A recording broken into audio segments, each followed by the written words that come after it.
ਭੈਣ ਕੀ ਹਾਲ ਚਾਲ ਆ? ਓਏ ਐਤਕੀ ਤੇਰੀ ਕਮੇਟੀ ਨਿਕਲੀ ਓ ਜਿਹੜੀ ਤੂੰ 30,000 ਵਾਲੀ ਪਾਈ ਸੀ। ਐਤਵਾਰ ਤੱਕ ਇਕੱਠੀ ਹੋ ਜਾਣੀ ਆ ਤੇ ਆ ਕੇ ਤੇ ਲੈ ਜਾਈਂ। ਅੱਛਾ, ਮਾਸੀ ਨੇ ਮਾਸੜ ਤੋਂ ਚੋਰੀ ਕਮੇਟੀ ਪਾਈ ਆ। ਲੈ ਬਈ ਜਵਾਨਾ, ਹੋ ਗਿਆ ਤੇਰੇ ਗੱਟੂ ਦੇ ਪਤੰਗਾਂ ਦਾ ਇੰਤਜ਼ਾਮ। ਕਰਦਾ ਮਾਸੜ ਨੂੰ ਫੋਨ। ਉਹ ਮਾਸੜ ਤੇ ਨਾਲੇ ਜੀ, ਉਹ ਕੀ ਹਾਲ ਚਾਲ ਆ? ਹਾਲ ਹੁਲ ਕਾਦੇ ਆ ਪੁੱਤ। ਉਹ ਇੱਕ ਤੇ ਆ ਸੱਜਰ ਸੂਈ ਗਾਈ ਮਰ ਗਈ ਉਹ, ਤੇ ਦੂਜਾ ਕੰਮਕਾਰ ਵੀ ਠੱਪ ਹੋਏ ਪਏ ਆ। ਉਹ ਮਾਸੜਾ, ਜਦੋਂ ਤੈਨੂੰ ਫੋਨ ਕਰੀਏ ਤੂੰ ਬਸ ਇਹੀ ਕਹਿਣਾ ਹੁੰਦਾ ਵਾ, ਉਹ ਮਰ ਗਏ ਓਏ, ਰੁੜ ਗਏ ਓਏ। ਉਹ ਕਦੀ ਚੜ੍ਹਦੀ ਕਲਾ ਵਾਲੀ ਵੀ ਗੱਲ ਕਰੀਦੀ ਹੁੰਦੀ ਆ।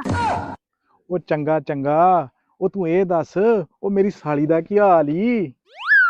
ਉਹ ਮਾਸੜਾ, ਉਹ ਸਾਲੀ ਦਾ ਤੇ ਬੜਾ ਪੁੱਛਦਾ ਵਾ। ਉਹ ਕਦੀ ਸਾਂਢੂ ਦਾ ਵੀ ਪੁੱਛ ਲਿਆ ਕਰ। ਉਹ ਮਾਸੜਾ, ਉਹ ਤੂੰ ਮੈਨੂੰ ਪਿਛਲੇ